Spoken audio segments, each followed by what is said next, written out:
Hola welcome to my channel guys. ఈరోజు coconut rice preparation ఎలానో చూసేద్దామా. మరి దీన్నైతే నెక్స్ట్ మా మమ్మీయే చెప్తుంది. Let's get into the video.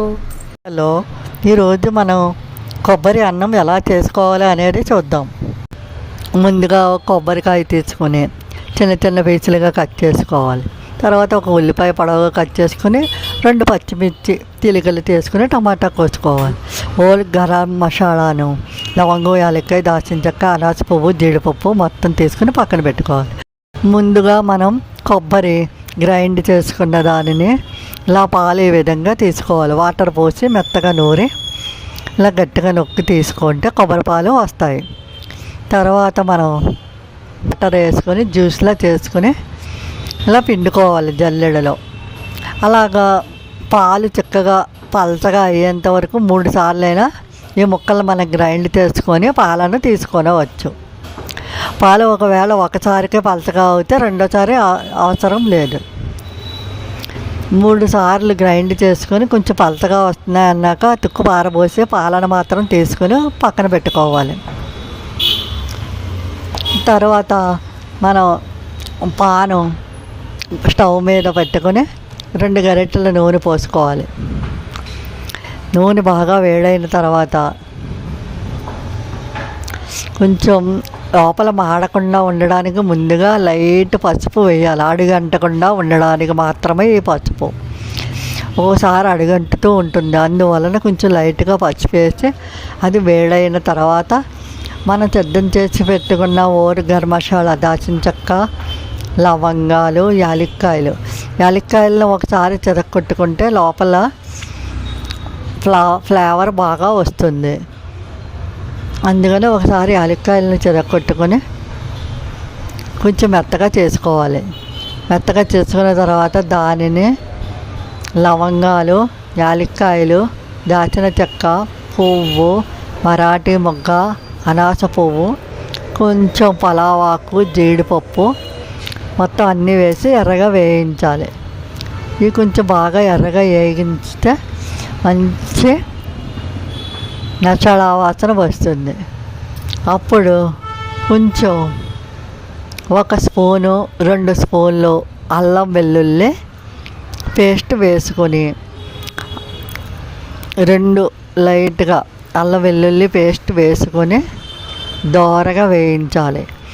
అల్లం వెల్లుల్లి పేస్టు పచ్చివాసన పోయేంత వరకు బాగా వేగిన తర్వాత మనం కట్ చేసి పెట్టుకున్న ఉల్లిపాయ ముక్కలు, పచ్చిమిర్చి ముక్కలు, టమాటా ముక్కలు ఉంటాయి కదా, అవి కూడా అల్లం బాగా వేగిన తర్వాత మాత్రమే మనం ఈ ఉల్లి, పచ్చిమిర్చి, టమాటా ముక్కలను వేసుకోవాలి. ఏదైనా సరే బాగా వేగితే మంచి రుచిగా ఉంటుంది. వేగకపోతే పచ్చి వాసన కింద వస్తుంది. అందువల్ల ముందుగా పసుపు వేగిన తర్వాత గరం మసాలా వేగినది, అల్లం వెల్లుల్లి బాగా వేపుకోవాలి. ఇవన్నీ బాగా వేగిన తర్వాత ఉల్లిపాయ, పచ్చిమిర్చి, టమాటా వీటిని కూడా కొంచెం దోరగా వేయించాలి. తర్వాత బాగా కలపాలి.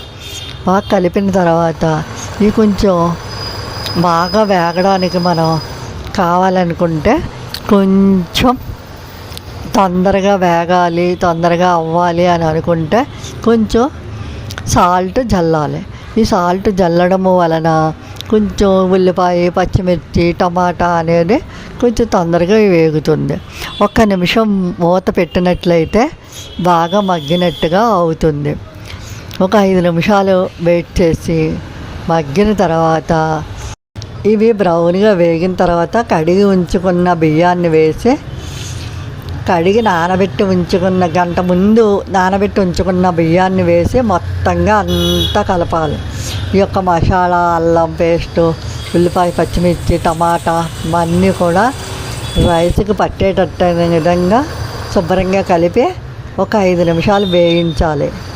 కొంచెం వేగిన తర్వాత మనం గ్లాసుకి 2 గ్లాసులు చొప్పున కొబ్బరి పాలని పోసుకోవాలి. ఒకవేళ మనకి కొబ్బరి పాలు సరిపోలేదు అనిపిస్తే కొబ్బరి పాలు 1 గ్లాసుకి 2 గ్లాసులు పోసుకుంటున్నాం లెక్క చూసుకొని. 1 గ్లాసుకి 2 గ్లాసులు పోసుకున్నట్టయితే కరెక్ట్గా వస్తుంది. ఒకవేళ కొబ్బరి పాలు తగ్గినట్టయితే కొంచెంగా వాటరు ఆ లెక్క ప్రకారం వేసుకోవచ్చు. గ్లాసుకి 2 గ్లాసులు చొప్పున కొబ్బరి పాలు సరిపోతే మిగిలినవి వాటరు వేసుకోవచ్చును. వేసుకున్న తర్వాత అంతా బాగా కలిపి వాటర్ వేసి బాగా కలపాలి.